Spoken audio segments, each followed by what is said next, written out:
Thanks for joining us. Today I'm going to address a question that I'm really getting from most of my clients, and that is, has the market peaked?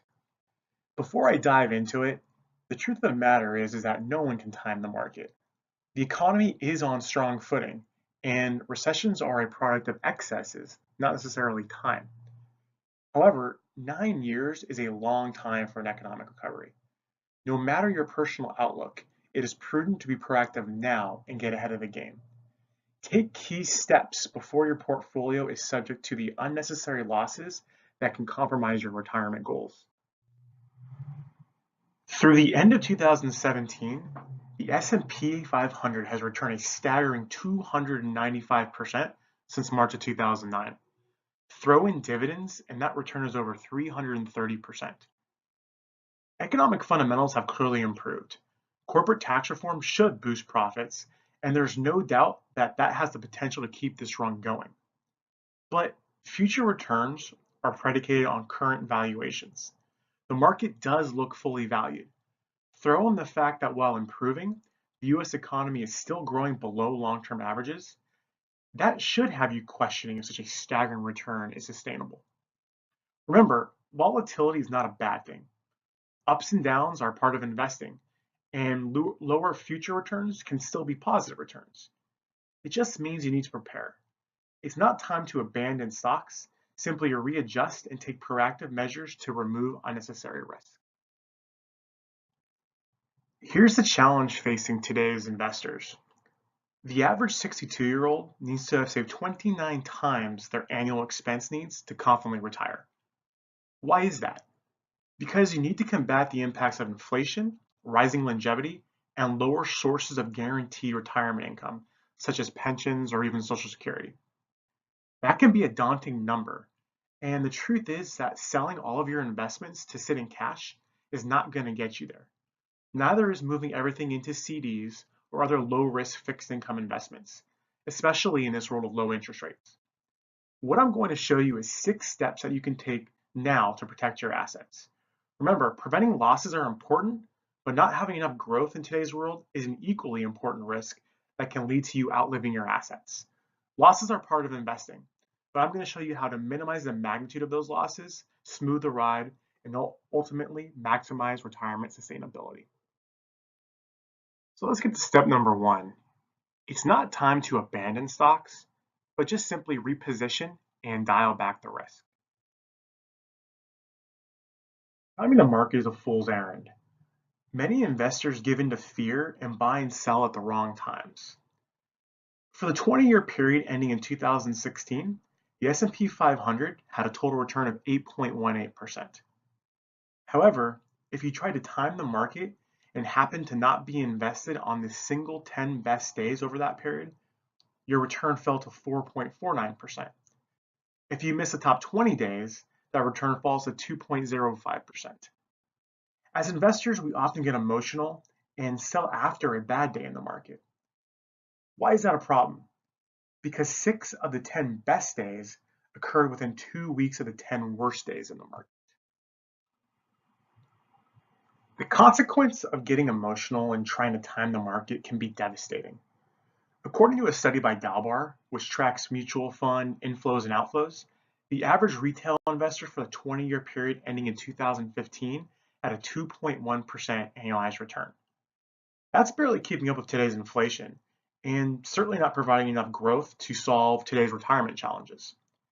In comparison, a 60-40 professionally managed portfolio returned 7.2%. You need to dial down your return expectations from that 7.2% number going forward, but the point is clear. Investors need to tune out the noise and make prudent decisions that are not determined by fear. Discipline is key, but that doesn't mean you shouldn't take prudent steps to reposition your assets in the wake of current fundamentals. Just don't take extremes.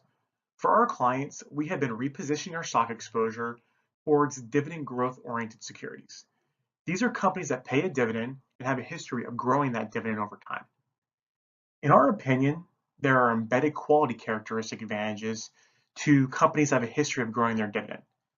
They have management teams that are more efficient with their projects, ultimately creating more stable growth, while at the same time rewarding shareholders with tangible income. As you can see, during periods of market stress, like the 1970s or 2000s, dividend payments help reduce the magnitude of potential losses. Furthermore, given this low interest rate environment, dividend growth securities offer both income and a potential to participate in capital appreciation. This helps combat inflation. This is the performance of the Dividend Aristocrat Index versus the S&P 500 for the 25-year period ending in 2017. Over that time, the S&P 500 had an annualized return of 9.7%. In comparison, the Dividend Aristocrat Index returned 11.5%. Now, that may not seem like a lot, but if you were to have invested $100,000 25 years ago, that's the difference between having $1.5 million or $1 million.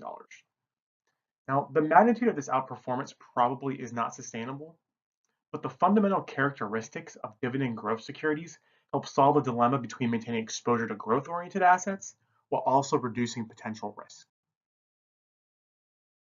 Step number 2 is reviewing your fixed income exposure, otherwise known as your bond exposure. There is a common misconception out there that you can't lose money in bonds.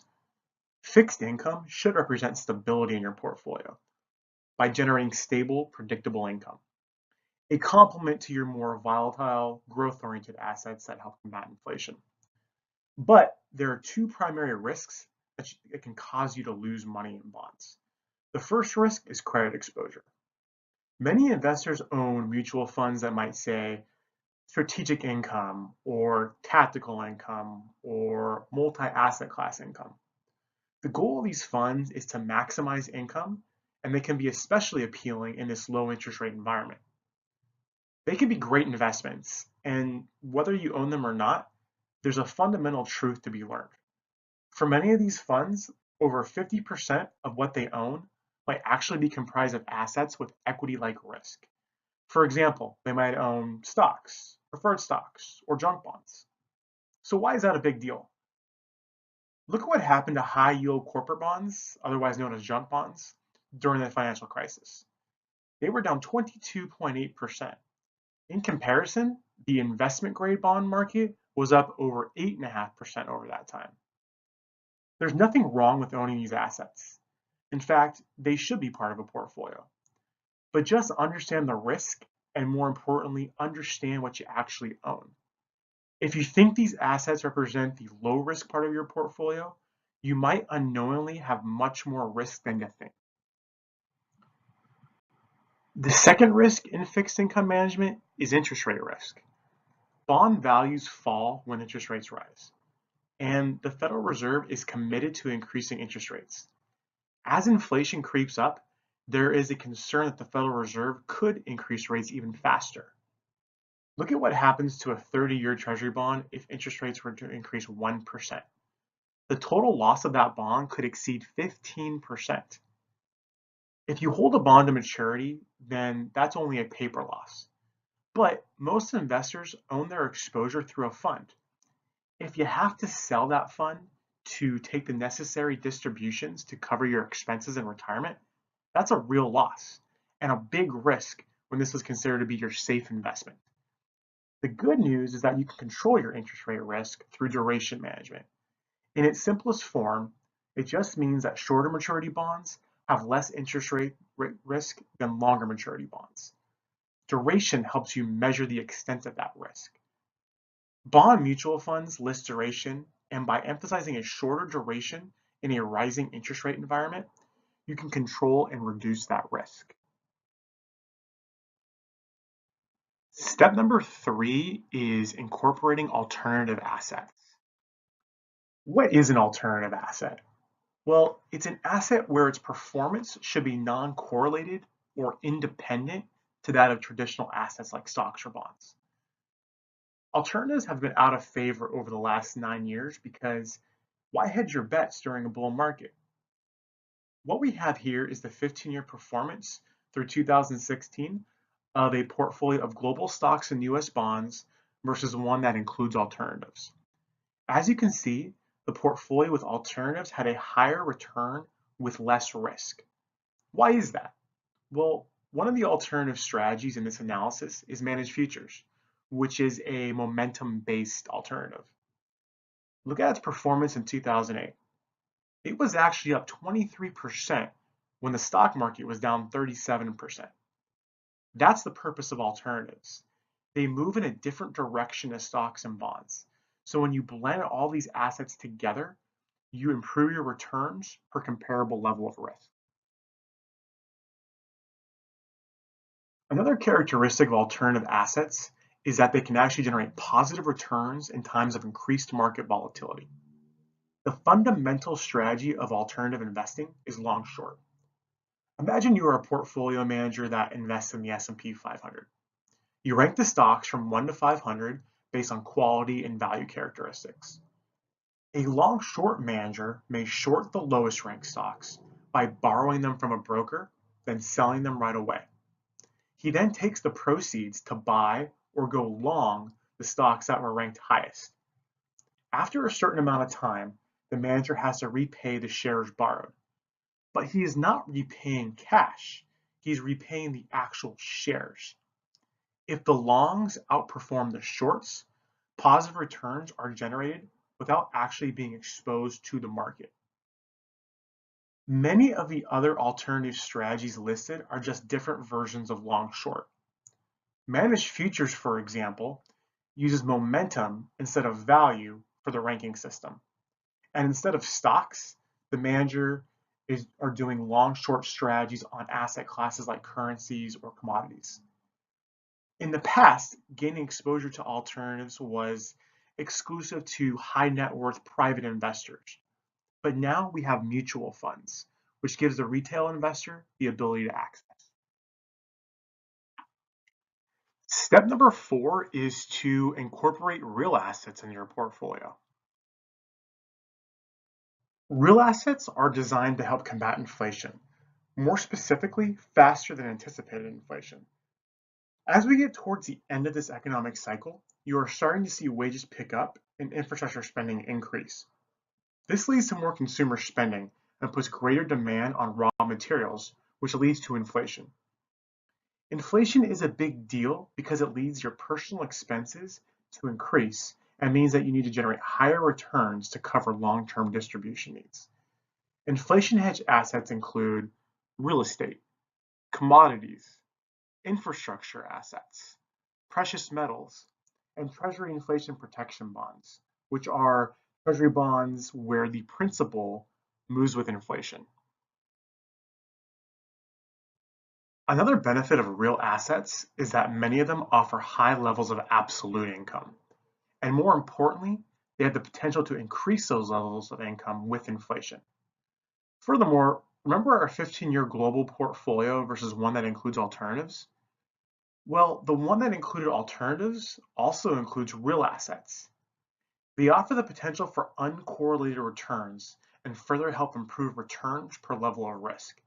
This is especially important to help combat market ups and downs. Step number 5 is to consider principal protected solutions. We are specifically talking about fixed indexed annuities. There is a lot of conflicting information and biases regarding annuities. Some think they are great, others feel they are awful. I'm here to tell you that they are complex and there are no absolutes. I'm going to give you a few basics, but every contract is different. So how do they work? In their simplest form, you pay an upfront amount to an insurance company as an investment. Your return is dependent on some sort of index, such as the S&P 500. You receive a certain percentage of the upside of this index. The percentage is usually capped, and this is called the participation rate. You agree to lock in your investment, typically for a long period of time, perhaps 10 years. In return, the insurance company guarantees that you will not lose money. At the end of the term, you can receive a lump sum or create a fixed income stream for the rest of your life. So what are some of the pros and cons of annuities?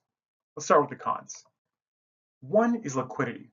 This is a long-term investment where your initial investment is locked for a certain period of time.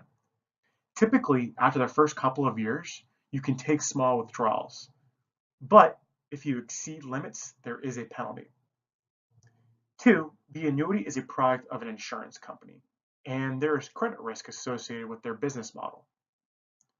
3, historically, your upside or participation rate is capped on these products. And 4, if your goal is to create a fixed income stream in the future, that income could be worth less in a rising interest rate environment. But what about the pros? Well, your principal is protected by the insurance company. This is especially important if you think volatility is going to rise. 2, you can gain exposure to most of the major asset classes, including alternatives, without the downside risk. 3, you can be selective and pick the highest credit rated insurance companies. 4, if you decide to take a future income stream, this can help provide a hedge against increased longevity. And finally, there has been an evolution in annuity products. They are creating less volatile indices. Therefore, investors are potentially receiving a much higher participation rate. The combination of higher participation rates and no downside volatility is extremely compelling in this market. Let's review our final step, which is taking these asset class options, evaluating how they can alter your net portfolio risk and return expectations, then stress testing your plan to determine the optimal combination. All of the assets we have discussed today are part of a diversified, optimized portfolio. As an investor, you have the ability to evaluate the potential combinations of each of these assets and use historical analysis to determine the risk-return profile of each option. You can do this by using free software tools such as Morningstar. There is not necessarily one optimal solution for every investor, but what you can do is find the several different portfolio options that are giving you the highest return per comparable level of risk, or the option that provides the lowest level of risk for the required return you need to make your plan work. There are 2 ratios you can focus on to help determine these optimal portfolios. The first is the Sharpe ratio. It determines how much incremental return you are getting for taking on an additional unit of risk. This ratio basically helps determine if you're being adequately compensated for taking risk. The higher the Sharpe, the better. While that's great, some investors are more concerned about reducing the downside potential in a 2008 type scenario. For those preparing for retirement, smoothing out potential returns is crucial in order to not outlive your assets. The historical maximum drawdown shows the amount of a portfolio lost from the peak of the market to the bottom of the market. By using both of these ratios in conjunction, investors can identify the several different portfolio options that are optimal, which they will then use to run their plan. Speaking of your financial plan, the goal for every investor is going to be different. A financial plan is essentially a roadmap. It's going to analyze all of your future cash flow expectations and run multiple scenarios to help determine the probability of successfully completing your goal. It will then determine steps that you need to take in order to maximize the probability of achieving that goal. The Monte Carlo simulation is the quantitative version of this analysis. Using those different optimal portfolio combinations determined by using the Sharpe ratio and maximum drawdown, it will determine what portfolio balances you should expect to have over the course of your retirement years. It will also tell you the probability of achieving your goals, such as the likelihood of not outliving your assets. You can run this analysis with the different optimal portfolio combinations to see which one gives you the highest probability of success. However, when planning for volatility, it's important to take a couple of steps.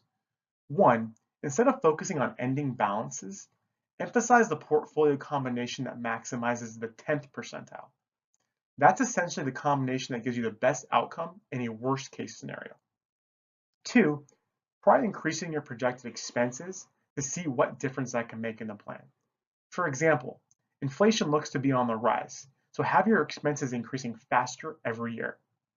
And 3, dial back your return expectations. Just because the market has historically given investors over 8% doesn't mean that's the case going forward. Stress test your plan to make sure it passes the worst case scenario.